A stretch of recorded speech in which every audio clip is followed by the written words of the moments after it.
Hello, my crafty friends. Today I'm sharing the card I made for Karen Burniston's July Designer Challenge, where she challenged her design team to make a spinner card. So we had an option of using the spinner square pop-up, her mailbox adaptation, so the mailbox pop-up, you can use the mechanism for that to make things spin. Oh, sorry. We have a new dog, and it's been a lot of years since I've had a young dog in the house. And she's very playful, and she has a squeaky toy now. Her favorite thing, I used to just have to wait until my husband was busy doing something and the house was fairly quiet so I could I could film because my dogs were older. I have a Sheltie who is 12 and our Cooper, who passed in April, was 13. And they had long snoozes. So if they were snoozing and hubby was busy, I could just film a video. Well, our new rescue, her name is Willow, and she's busy. So I'm just going to have to film, and you're going to have to put up with dog noises. I apologize. It's the way we roll around here now. So as I was saying, the mailbox pop-up, Karen came up with an adaptation for making things spin on it, which is really cool. Or we had, or we could put something on a string that would spin. And there was a couple of other ideas I had, but in the end, I decided to use the spinner square pop-up, which I haven't used in a while. And rather than do it as a side fold card, where something is kind of hidden and then pops out, I haven't done a top folding spinner square pop-up in quite a while. So that's what I went with today. Now for some of the details, I started with pattern paper, as my cards usually do. This is an older pattern paper called Desert Dream. It was from Recollections, and I've had it for a number of years. Really like a lot of the patterns in there. So I pulled that out, and then I've made a square card. I really do like square cards, but I hardly ever make them. This one is 5.5 inches square, so it's not going to fit in a 5x7 envelope. Had I made it 5 by 5.5 or a 5-inch square, it would have fit in a 5x7 envelope. But this card is going to be for our son's birthday, and I'll be hand delivering it, so I have nice square envelopes. The reason I don't generally use square envelopes is because in Canada they cost quite a bit more to mail.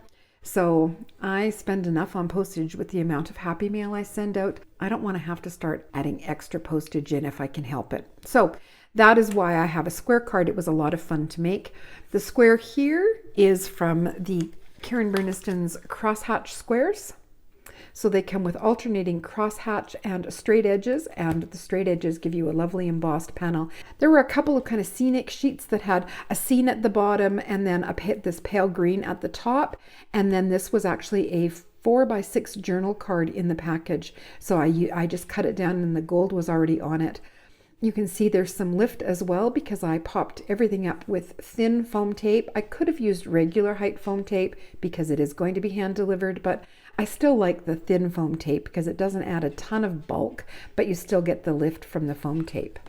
Before more details, I wanted to remind you that hitting the like button is a huge bonus for YouTubers. Hitting that like button means more people get to see the video, which means we can grow our channels. So if you like the video at the end, please hit that like button and subscribe to see more. So here is the spinner square pop-up. It comes with all of these different squares and decorations. This is the mechanism. Now Karen Burniston on the website, and that is linked, has an amazing assembly video with tips and tricks. So because you need the die to create the spinner square pop-up, I'm going to assume that if you have the die, you will have already looked at the assembly video. And if you're curious whether or not you're interested in it, it's a good idea to hop on over to the website. As I said, it's linked below, and check out her assembly video.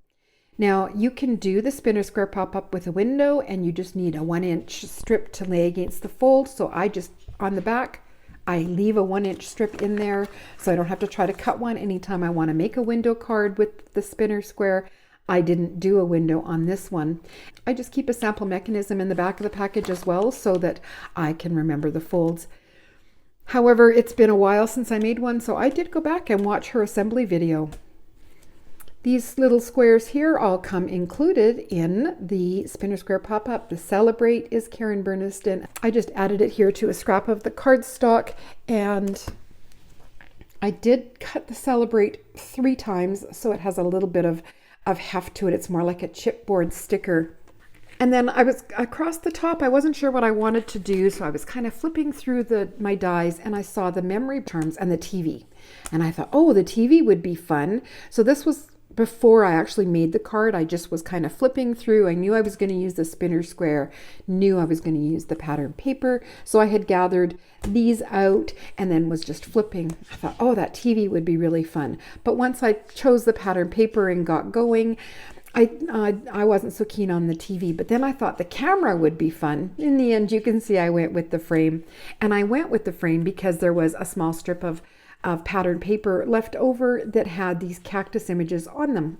And so that was already done. I thought about actually backing them with acetate to make them look like there is a glass frame, but I chose not to in the end.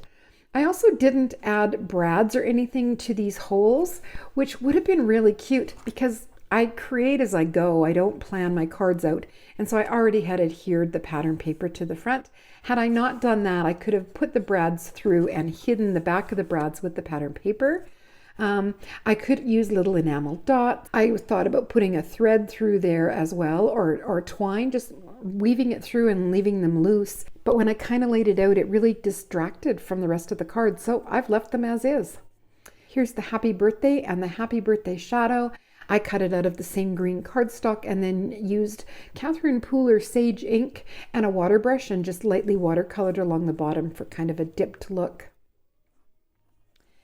My signing block here where I can stamp a sentiment or we can just handwrite our message, that uses the new short crosshatch rectangles. There's such a great variety of sizes.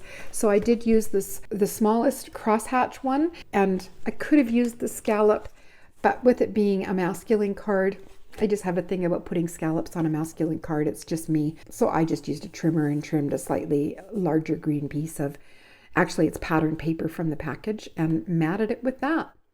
Now to make my Celebrate fit, I did have to play a little bit. So you can use removable adhesive to add it to the arm. Karen has suggested even a paper clip. I know the first time I added it on, I had added a little removable adhesive on the arm, added the Celebrate, closed the card, and it stuck way out the bottom. So I had to play with it a little bit. It only took a few more seconds to find the proper placement, and then I glued it on. So it just fits. Again, that's something you have to play with depending on what you're trying to animate, but I thought it was a different look for the spinner square pop-up, and I always enjoy showing you different ways you can use the dies. So the difference in this one is it is a top folding card. It's not an A2 card, and I've animated a long strip that doesn't necessarily tuck in and hide in behind like they would if it was going to be a side fold card.